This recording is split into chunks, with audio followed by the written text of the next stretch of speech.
Nama saya Wulan Putri Intani. Mbak Wulan Ya. Jadi guru kelas ya, jadi guru kelas.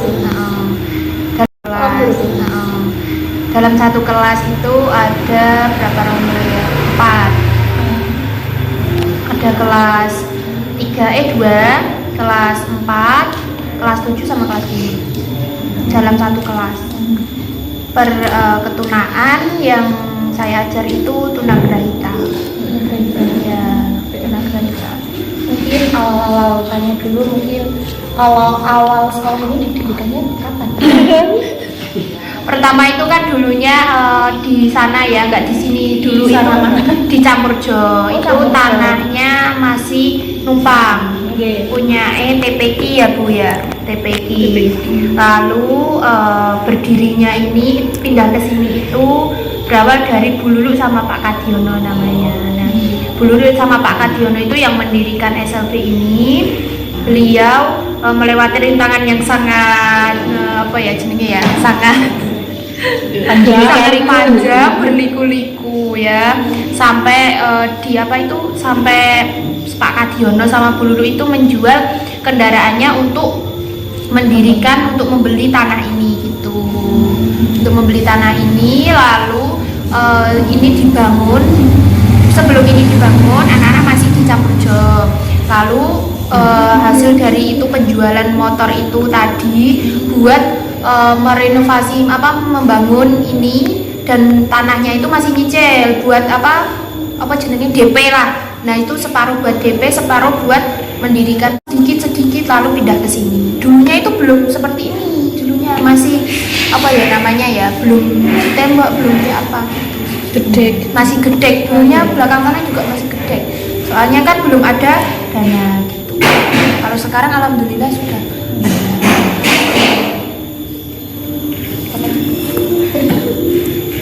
Terus tujuan didirikan tujuan utamanya itu apa? Tujuannya utamanya sebenarnya ini yang menjawab kepala sekolah.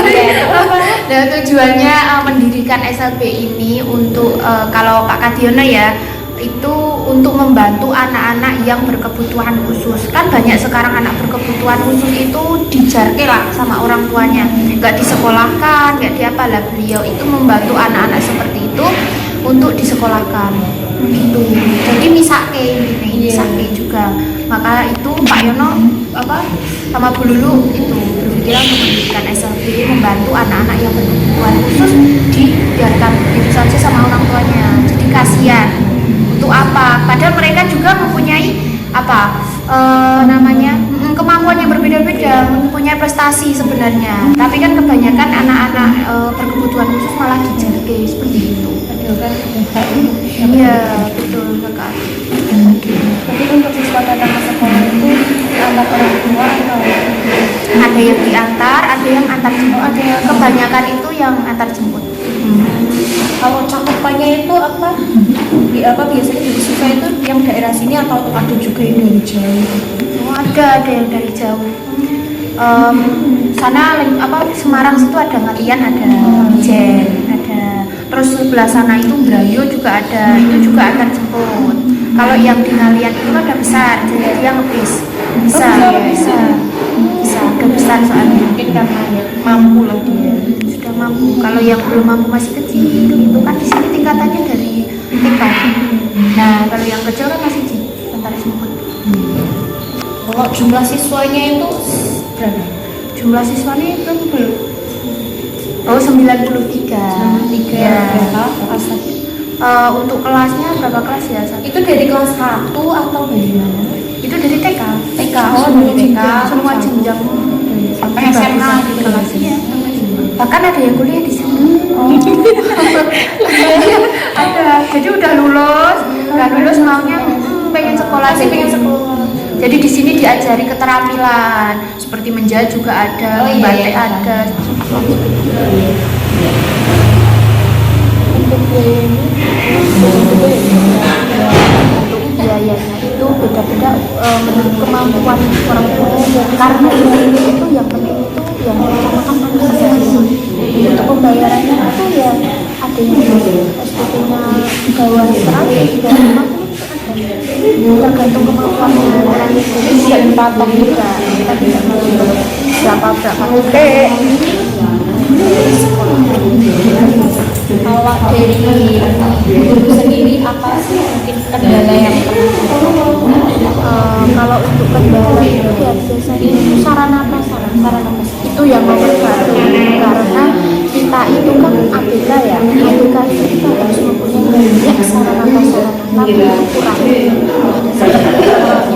seperti terus itu yang itu nanetra itu alatnya itu kan juga kurang ya seperti itu. terus dikit alternatifnya Nah itu alternatifnya untuk yang kursi roda ini kurang ya. Kita membantu anak-anak yang bisa jalan itu untuk apa ya namanya jalan yang satu yang penting dia kalau nggak merangkak gitu.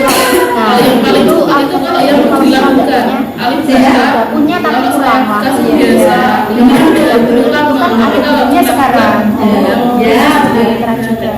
Dia dilatih pelan-pelan juga dari apa ke YouTube terus dia mempraktekkan itu kan alatnya juga kurang itu cuma beberapa tok padahal sebenarnya juga banyak.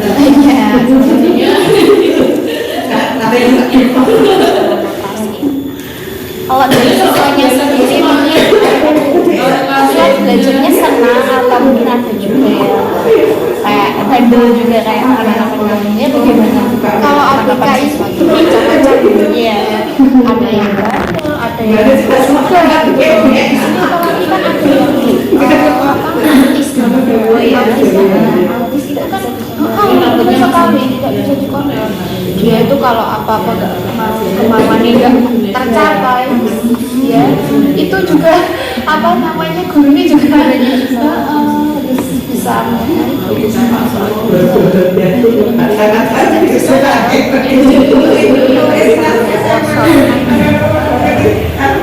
ini pernah ada orang tua siswa ya ini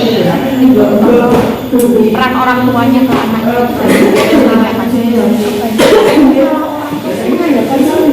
oh itu kalau misalkan sih ya banyak itu anak-anak kalau di rumah itu nggak mau dia belajar sama orang tua tapi kalau di sini mau kemampuannya beda kalau orang kalinya nggak saran-saran kalau di sini nggak sabar gimana lagi ya memang seperti itu. Ini kalau untuk golongan ABK-nya ada berapa golongan? Rata-rata tunagrahita. Kalau yang memang ada yang autis, ada yang lain, tapi di sini cuma sampai ini aja. Jadi ada tunanetra, low vision, terus tunagrahita, yang autis juga ada, yang sarjana juga ada, tapi kebanyakan tunagrahita. Rata-rata. berarti misalnya beda golongan itu ya jadi tunarungu jadikan satu, tunagrahita jadikan satu, tunanetra jadikan satu seperti itu. kalau strategi pembelajarannya itu bagaimana kalau pembelajaran pakai cara Yang kelas makan dulu soalnya kan setiap kelas berbeda-beda. Mas saya kalau jenjang TK kalau biasanya Kalau jenjang TK itu biasanya itu dia lebih ke bermain itu tapi penjelasannya maksudnya seperti pada sekolah apa TK pada umumnya atau bagaimana? ya, Mungkin ada yang beda. ya di sini itu penjelasannya juga seperti umum. Untuk pembelajarannya juga seperti umum. Mata pelajarannya juga seperti umum. Jadi kalau untuk TK itu kan bermain itu sambil belajar. Contoh mengenalkan. Kalau untuk yang SD itu yang belajar seperti biasa. Ya kelas saya juga seperti biasa.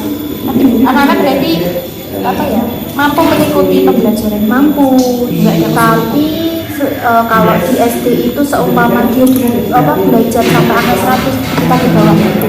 Jadi pelan-pelan, nggak harus langsung dia harus bisa ya. Kita itu lebih ke keterampilan, dia harus bisa seperti ini. Karena habis ini kan dia pasti bekerja. Nah bekerja kan itu dia juga harus bisa skillnya harus bisa. kalau keterampilan yang diajarkan apa aja? Kalau di sini ada menjahit, ada batik itu seragamnya apa batik sendiri. Oh, dari yang anak-anak batik ciprat itu menjahit kalau ada gambar terus apa lagi ya banyak